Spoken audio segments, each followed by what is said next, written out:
Good morning বন্ধুরা, কেমন আছো তোমরা সবাই? আশা করছি যে যেখানে আছো সবাই ভালো আছো। আর তোমাদের ভালোবাসায় কিন্তু আমরাও অনেক ভালো আছি। তো আবার একটা নতুন সকাল, নতুন ভিডিওতে তোমাদের সবাইকে স্বাগত জানাচ্ছি। তো সকালবেলায় দেখো উঠে প্রথমে সিঁড়িটা ধুয়ে নিচ্ছি। কাল রাতে না বৃষ্টি হয়েছিল আমাদের এখানে, তো ওই জন্য সিঁড়িটা কেমন কাদা কাদা হয়ে গেছে, ওই জন্য সিঁড়িটা ধুয়ে নিয়েছি। আর তারপরে দেখো বাসনপত্র ধুয়ে আগেই হাঁড়িটাতে না ছাই মাটি মেখে নিচ্ছি, উনুনে রান্না করব সেই জন্য। আর ছেলে মেয়ের স্কুল রয়েছে, তাড়াহুড়ো করে একটু রান্নাটা করতে হবে, ওই জন্য আগেই হাঁড়িটাতে ছাই মাটি মানে মেখে এখানে রেখে দিলাম, রোদে শুকিয়ে যাবে তাই। তো চলো, তারপরে কিন্তু ঘরে গিয়ে অনেক কাজ রয়েছে, সেগুলো করব একটু একটু করে।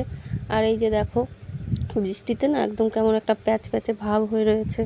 তো যাই হোক, সকালবেলা দেখো কতগুলো পেঁপে পেরেছি, কদিন ধরে পেঁপেই পারছি আর পেঁপে সিদ্ধ খাচ্ছি, ভীষণ ভালো লাগছে জানো তো। আর আমাদের গাছের এই পেঁপেগুলোতে একদম বীজ নেই। তো যাই হোক, দেখো দুয়োরটা লেপে নিচ্ছি, আর এদিকে ঘরের সামনে যে ডোয়াটা রয়েছে না, ওই ডোয়াটাও একটু লেপে নেব। তো সাথে থাকো, আশা করছি ভিডিওটা ভালো লাগবে। সারাদিন কি করি না করি সাথে থেকো, ঠিক আছে? আর আমাদের ভিডিওটা কেমন লাগছে সেটা কিন্তু কমেন্ট করে অবশ্যই জানিও। যদি ভালো লেগে থাকে লাইক করে দিও, ঠিক আছে? আর যারা নতুন তারা কিন্তু অবশ্যই সাবস্ক্রাইব করে আমার পাশে থেকো। আর এখন ডোয়াগুলোর এমন অবস্থা না, প্রত্যেক দিন মনে হয় কি যেন প্রত্যেক দিন লেপতে পারলে আর কি ভালো হয়, কিন্তু কিছু করার নেই। প্রত্যেক দিন তো লেপা সম্ভব না, যেহেতু আমার ঠান্ডার প্রবলেম রয়েছে না, একটু লেপালেপি করলেই না ঠান্ডা লেগে যায়। তো যাই হোক, এই যে দেখো ডোয়াটা কিন্তু লেপা হয়ে গেছে। আর এই যে দেখো বাবার বাড়ি থেকে যে মানি প্ল্যান্টের গাছগুলো নিয়ে এসেছিলাম, এখানে একটা লাগিয়ে দিয়েছি, আর এর সাথে একটা নয়নতারার গাছও লাগিয়ে দিয়েছি। আর বেশ কিছুদিন আগেও আমার এখানে একটা নয়নতারার গাছ ছিল, তো ওইটাতেও সুন্দর ফুল হতো। তো গাছটা একটু নষ্ট হয়ে গেছে, মানে ইঁদুরে মাটি ঢেলে দিয়েছিল, ওই জন্য নষ্ট হয়ে গেছে, কেটে দিয়েছিলাম আর কি গাছটা। তো যাই হোক, ডোয়াটা লেপা হয়ে গেছে, আর এই যে দুয়ারের কাছটাও লেপে নিচ্ছি। আর সিঁড়িগুলো দেখো কেমন শ্যাওলা হয়ে গেছে না, কেন বলো তো? আমার এই সিঁড়িটা না, এই বাঁ দিকটায় একটু কাত মতো আর কি সিঁড়িটা, ওই জন্য বৃষ্টির জল হলে না ওই সিঁড়িতে জল জমে যায়।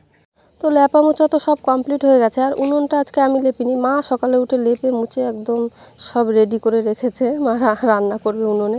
খুব বেশি এখন আর উনুনে রান্না করি না, এই কদিন ধরে আবার শুরু করেছি। আর তারপরে কিন্তু দেখো, বললাম না বেশ কিছু জামা কাপড় রয়েছে, জামা কাপড়গুলো কাচতে হবে, ওই জন্য কিন্তু জামা কাপড়গুলো এই যে একটা গামলাতে করে, বড় গামলায় করে বের করে রেখেছি। আর এই যে এখন ভিজিয়ে নিচ্ছি।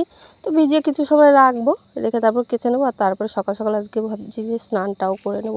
তো সকালবেলা স্নানটা খুব বেশি করি না, বেশিরভাগই কী করি বলো তো, বাসি কাপড়টা পাল্টে নিই। আর স্নান করলে না ঠান্ডা লেগে যায়, আমার ভীষণ ঠান্ডার সমস্যা। আর এই সবে সবে জ্বর থেকে উঠলাম, মানে বাপের বাড়ি গিয়েই জ্বরে পড়ে গেছি। তো যাই হোক, এখন একটু সুস্থ রয়েছি, ওই জন্য টুকটাক করে প্রত্যেক দিনই কিছু না কিছু কাছাকাছি থেকেই যায়। তো যাই হোক, কাছাকাছি কমপ্লিট করে স্নান করে কিন্তু আমি ঘরে চলে এসেছি। আর এবারে কিন্তু যাব রান্নাঘরে। তো চলো, সকালবেলা থেকে এখনও পর্যন্ত কিছুই খাইনি, তো এখন একটু করে নেব চা। আর মাও আবার চা খায় না, একার জন্য চা করতে ভালোও লাগছে না, কিন্তু কিছু করার নেই। চলো রান্নাঘরে গিয়ে আগে একটু আদা দিয়ে চা করে চা খাবো, যেহেতু ঠান্ডাটা এখনও গলাটা ঠিক হয়নি। আমার ভয়েসটা শুনে তোমরা হয়তো বুঝতেই পারছো, গলায় ভীষণ প্রবলেম হচ্ছে, ওই জন্য আদা দিয়ে চা করে খাবো। আর মাকেও বলছি যে একটু চিনি ছাড়া চা করে দিই। তো যাই হোক, চলো আগে চাটা করে নিই। তো এই যে দেখো রান্নাঘরে চলে এলাম, আর এই যে দেখো চা বসিয়ে দিয়েছি, আর বেশি করে একটু আদা থেতো করে চায়ের মধ্যে দিয়ে দিয়েছি, জানো তো। গলাটা ভীষণ খুসখুস খুসখুস করছে, সারাটা রাত ধরে কাশি হচ্ছিল, তো ওই জন্য। আর বাইরের দিকে দেখো রোদটা ভীষণ রোদ উঠেছে, ঝলমলে রোদ যাকে বলে। জামা কাপড় যা কেচে দিয়েছি না, একদম শুকিয়ে যাবে। তো চা করে নিয়ে দেখো চলে এলাম ঘরে। আর অনেকটা সময় পর ভাবলাম যে না, এখন একটু বসে রেস্ট নিয়ে ধীরে সুস্থে চাটা খাই। চা খেয়ে তারপরে রান্না করব। এখন তো অনেকটাই সকাল, খুব একটা দেরি হয়নি, রান্না বসিয়ে দিলে হয়ে যাবে। আর মা বলছে উনুনে করবে, তো ওই জন্য দেখলাম যে তাহলে উনুনে শুধু ভাতটা হয়ে যাক, আর ঘরে আমি বাকি রান্নাগুলো করে নেব। তো দুদিকে দুজনে করলে কিন্তু বেশ সুবিধা হয়। তো এই জন্যই মা, শাশুড়ি মা থাকলে কিন্তু এই একটা সুবিধা, তাই না? তো যাই হোক, আমার কপালে তো শাশুড়ি মার হেল্প, ভালোবাসা, যাই বলো আর কি, কিছুই নেই। তো জানি না থাকলে কি হতো না হতো, নেই যেহেতু। তো যাই হোক, চলো চাটা খেয়ে নিই ঝটপট করে, তারপরে রান্নাটাও করতে হবে। বেশিক্ষণ আরামে বসে থাকা যাবে না, বুঝলে তো। তো যাই হোক, চলো সাথে থাকো তোমরা, বাকি কাজ বাজগুলো সেরে নিই আর ঝটপট করে চাটাও খেয়ে নিই।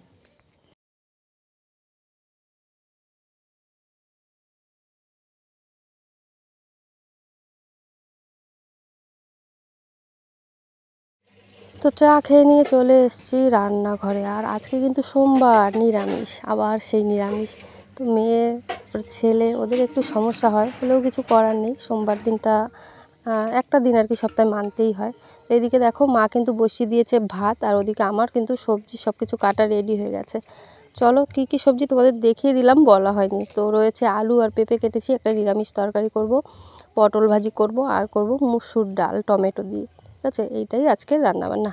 তো চলো ঝটফট করে রান্নাবান্নাটা সেরে নিই। আর ওদিকে আমার মাম্পিকে বলেছি ঘরটা একটু মুছে স্নান করে পুজোটা দিয়ে দিতে। তো দেখো আমার মাম্পির কিন্তু সমস্ত কাজ বাজ হয়ে গেছে, স্নান করে পুজো দিয়ে দিয়েছে, আর এখন রেডি হয়ে তারপরে যাবে স্কুলে।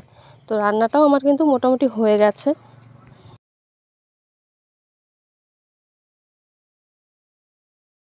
আর এদিকে দেখো এই যে ভাত বেড়ে দিয়েছি, আর মাকে বলেছি একটু দুষ্টুকে খাইয়ে দিতে, আর মাম্পি একাই খেয়ে নেবে আজকে। আর আমি আর ওদের খাইয়ে দিচ্ছি না। তো রান্না কী কী হয়েছে ফাইনালি একবার দেখিয়ে দিলাম। এখানে রয়েছে ডাল, পটল ভাজা, আর রয়েছে আলু আর পেঁপে দিয়ে একটা নিরামিষ তরকারি। আর এদিকে দেখো আমার মাম্পি কিন্তু রেডি হয়ে গেছে আর খেতেও বসে গেছে। আর মেয়েটা একদমই মানে খেতেই চায় না, জোর করে করে খাওয়াতে হয়। আর আমার না শরীরটা ভালো লাগছে না, সকাল থেকে ওই যে অনেকগুলো জামা কাপড় কাচাকাচি করেছি, আর আজকে কিন্তু রয়েছে অমাবস্যা, ওই জন্য শরীরটা একটু খারাপ লাগছে। তো ছেলে মেয়ে স্কুল চলে যাওয়ার পরে আর সেইভাবে তোমাদের সঙ্গে ভিডিও শেয়ার করা হয়নি। তো দেখো এখন কিন্তু দুপুর হয়ে গেছে, আর জামা কাপড়গুলো যে মানে কেচে দিয়েছিলাম না, রোদের মানে এত তাপ, একদম শুকিয়ে কাঠ হয়ে গেছে। তো জামা কাপড়গুলো তুলে নিয়ে এসেছি ঘরে। আর জামা কাপড়গুলো এখন এই যে সব ভাঁজ ভাঁজ করে একটু সুন্দর করে গুছিয়ে রাখবো, আর যেগুলো নতুন না আলমারিতে তুলে রাখবো।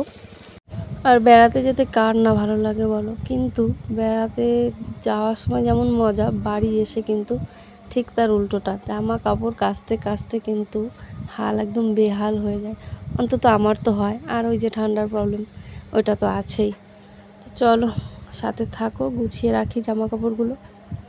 তো চলো ঝটপট করে বাকি কাজগুলো সেরে নিই, আর জামা কাপড়গুলো ভাঁজ ভাঁজ করে সুন্দর করে গুছিয়ে রাখি। আর আমার ভিডিওটা কেমন লাগলো তোমরা কিন্তু অবশ্যই কমেন্ট করে জানিও। ভিডিওটা কোথাও যদি একটু ভালো লেগে থাকে লাইক করে দিও, ঠিক আছে? আর কমেন্ট করে অবশ্যই জানিও কেমন হলো, ঠিক আছে? তো চলো সবাই ভালো থেকো, সুস্থ থেকো, দেখা হচ্ছে আবার একটা নতুন ভিডিওতে।